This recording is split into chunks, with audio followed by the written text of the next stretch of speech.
when you use that exercise correctly, you can influence a horse like her that doesn't really bend their stifles as good as they need to. So I'm out here getting this horse moved around. I have been working a lot on how she travels, and we're going to talk a little bit about travel. I've talked about her fluidity of motion. We've talked about that with the other Palomino mare, but it applies in every horse. Every horse has a fluidity or influidity of motion for whatever reason. Sometimes it is an issue going around on somewhere in their body, like it is with Lola. Sometimes it is just a product of their environment and how they grew up.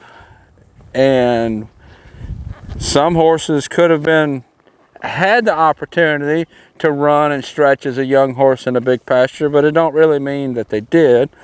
And it also, I've seen some horses that as their body develops, the skeletal system and the muscle system doesn't really develop together. So you end up with a little bit of a disjointed horse, muscles asymmetrical, so you end up with movement that's asymmetrical.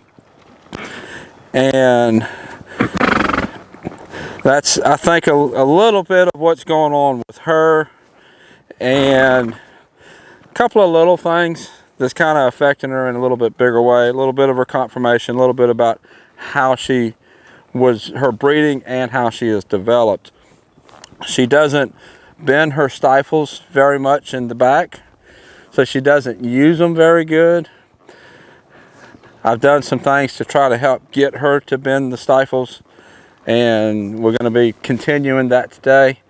I know a lot of people, especially English riders, like to work ground poles.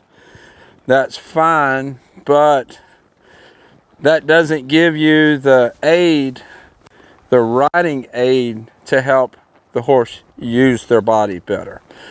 So I like to do it from cues under the saddle, and I like to actually develop those things from the saddle with the horse moving. There's a lot that I do when I am bringing a horse along from into training to be a ranch riding horse, a reining horse, cow horse, whatever direction that horse is going to go, to kind of help that horse's motion develop into what it needs to be for that task. And a lot of it has to do with frame, using their body correctly, which, if you watch my videos for very long, just about all of my videos, all of my training is geared around teaching that horse to use his body correctly, to break at the pole, lift the shoulders, round the back, because no matter what you're going to do with that horse, you need that correct movement. So I've walked her around a little bit, and I'm going to ask her to trot. I'm sure we're going to trot off. Her back end is going to be a little bit stiff, not using her hocks good. It's how she moves. I'm going to work on that. I'm going to work on her collection, work on her lifting her back, and we're going to talk about what I get as we get it. As she's been in training, I've tried to push her out a little bit more to get her to stride out more, extend her stride. That extension helps to engage those stifles and hocks. Some of that with her is her conformation. I cannot change her conformation, but I can influence the muscle tone around that skeletal system. Now I'm going to come around, I'm going to ask her to stop. We're going to turn towards the fence, and we're going to trot off the other way. What this is going to do is have her engage her stifle to stop and engage her stifle to trot off the other way. Whoa.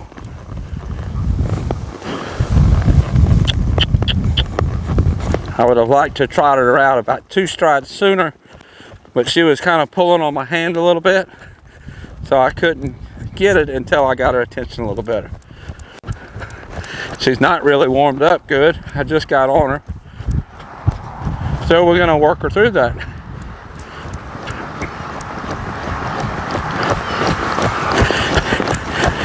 Notice when I asked her to stop a minute ago, her head come up, that was her hollowing her back. Not engaging her back end enough for the stop. All needs work. A little bit of left rein, left leg here. Whoa. Turn and push, push. Now she's not really pushing out. She's pulling herself forward on her front end, but she's not really pushing out on the back end as much as I would like. A lot better than it was when I started. Still not as good as I would like it to be. Fast forward again here. And when I ask her this, when I say, whoa, I'm only using the rein on the side of the fence. Whoa. And go.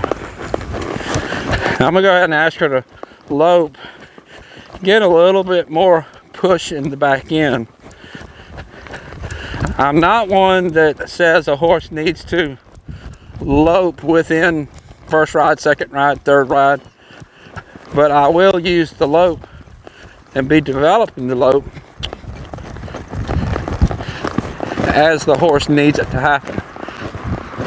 I'm sure you can see how she's using her back end. She's not really bending her stifles. Not that there's any pain, she just don't bend them.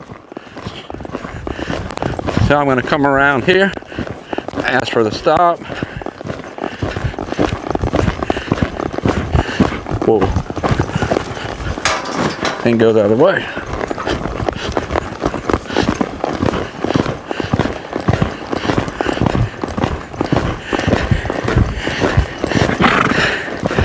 You can work your horse and influence any gait. You can influence the walk, you can influence the trot, you can influence the lope. You probably have the least amount of influence on the walk of the three gaits. Ask for another stop. Whoa. There we go. And push. Much better departure. She used her back end better to push off there. Ask for another stop over here. Oh, no, I'm not going to. She was really inverted. She was anticipating the stop. She was really bad on her front end, and the stop would not have been good. I need to wait till she's not so much anticipating it. Tell you what, let's go down this way. Then we'll come all the way down the fence.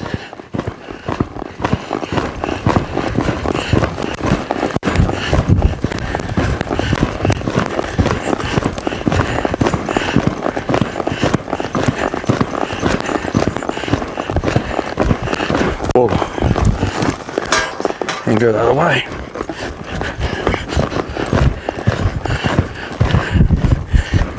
Gradually getting a little bit easier to lope.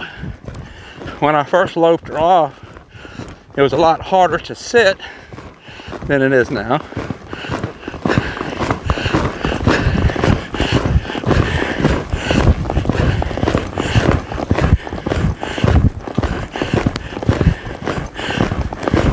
Notice her pole starting to relax a little bit.